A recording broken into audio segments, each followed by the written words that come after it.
Amarta Hang Tuah Jakarta merupakan salah satu tim yang terkenal pandai memilih pemain asing. Semenjak awal mula IBL memperbolehkan adanya pemain asing lagi di 2017, Hang Tuah nyaris tidak pernah punya pemain asing yang buruk.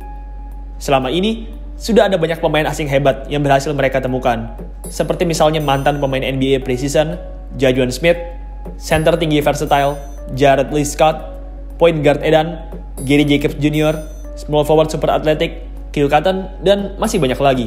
Pokoknya, Hang Tuah tidak pernah mengecewakan dalam memilih pemain asing, karena mereka sudah melakukan scouting dengan matang-matang, alasan lain juga adalah karena mereka sering mengambil pemain yang sudah terbukti kualitasnya, seperti misalnya Gary Jacobs, Anthony Waters, dan lain sebagainya. Mereka tidak terlalu sering membeli kucing dalam karung, oleh sebab itu, jarang sekali mereka mendapatkan pemain asing yang tampil buruk di IBL. Di IBL musim 2023 mendatang, Hang Tuah sepertinya akan kembali mendapatkan pemain asing berkualitas. Pemain yang satu ini belum pernah bermain di IBL sebelumnya, dan IBL musim 2023 ini akan menjadi momen pertamanya bermain di Liga Basket Indonesia. Nama pemain yang saya maksud adalah Emmanuel Malo. Ia merupakan seorang pemain setinggi 206 cm, yang dahulu sempat hampir masuk ke NBA. Ya, Malo ini sempat hampir masuk ke NBA. Ia sempat tampil outstanding saat kuliah. Mantan pelatih Chicago Bulls, Fred Hoiberg, bahkan sempat tertarik dan menyarankan Malo untuk berkuliah di kampus tertentu supaya Malo suatu saat bisa bermain untuk timnya di NBA. Malo sendiri memiliki kisah perjalanan yang cukup berliku-liku dalam basket. Malo aslinya merupakan orang Sudan Selatan. Meski begitu, saat ia masih berada dalam kandungan, orang tuanya merantau ke Kenya karena saat itu terdapat perang di Sudan Selatan.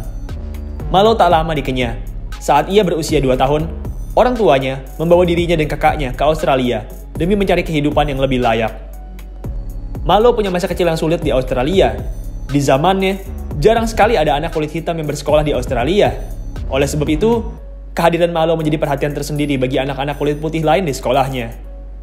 Saat masih kecil, Malo sering diledek oleh teman-temannya. Ia mengaku sering dikatai sebagai si hitam atau si monyet oleh teman-teman masa kecilnya. Malo bukan jenis atlet yang sudah cinta basket sejak masih kecil. Saat ia masih kecil, Malo bahkan tidak suka berolahraga. Ia lebih tertarik ke dunia seni.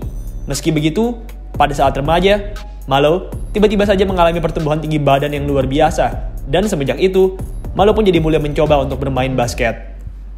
Malo memang merupakan seorang anak yang berbakat. Meski tinggi dan besar, tapi Malo punya atletisme dan kecepatan yang sangat baik. Semenjak remaja, ia sudah bisa melakukan dunk dan gerakan-gerakan atletik lainnya dalam basket. Saat memasuki SMA, Malo meminta kepada orang tuanya untuk mengizinkannya terbang ke Amerika. Malo ingin lebih fokus dalam basket, oleh sebab itu, ia pun memilih Amerika sebagai tempat belajarnya.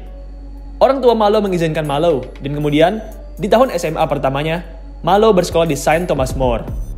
Saint Thomas More merupakan sebuah sekolah basket super elit. Sudah ada banyak sekali pemain NBA yang diproduksi oleh sekolah ini, mulai dari Yuta Watanabe, Eric Paschall, Damian Lee, Omari Spellman, dan masih banyak lagi.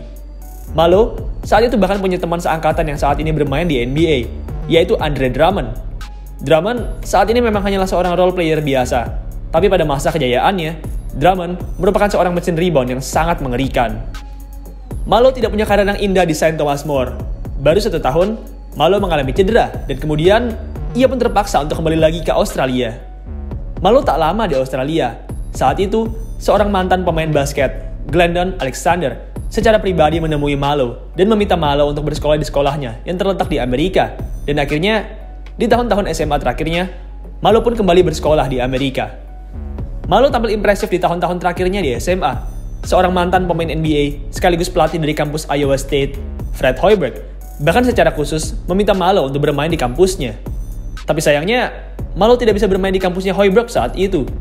Malo saat itu terhambat masalah, membuatnya di blacklist dari NCAA Divisi 1. Malo juga bahkan tidak bisa bermain di NJCAA, yaitu sebuah liga yang lebih rendah dari NCAA Divisi 1. Dan akhirnya, di masa kuliahnya, Malo pun mau tidak mau, hanya bisa berkuliah di sebuah kampus kecil, yaitu Yuba College, yang berlaga di Liga Kuliahan Minor Amerika.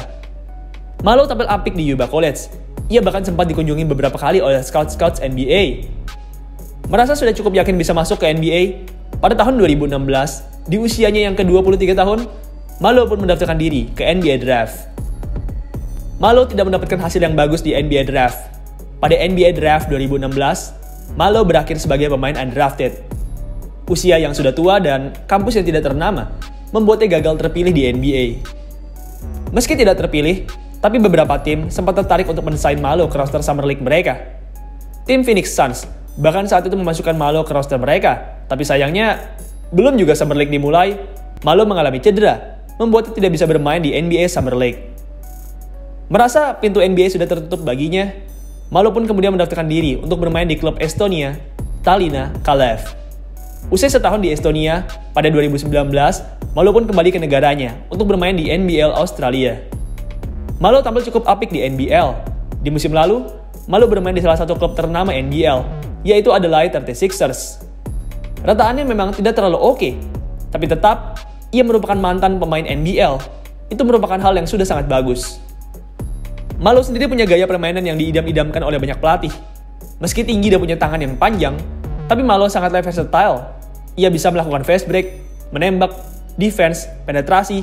Pokoknya, ia merupakan small forward berbadan besar. Di Hang Tuah, Malo pastinya akan menjadi bintang utama. Berbeda dengan NBL Australia, level kesulitan di IBL jauh lebih rendah. Oleh sebab itu, saya yakin di IBL 2023 mendatang, Malo dapat tampil garang dan bersinar. Malo merupakan salah satu pemain asing yang paling saya tunggu-tunggu penampilan di IBL 2023. Menurut kalian, apakah Malo dapat tampil apik? Dan sejauh mana Malo dapat membawa Hang Tuah? Tulis di kolom komentar di bawah ya.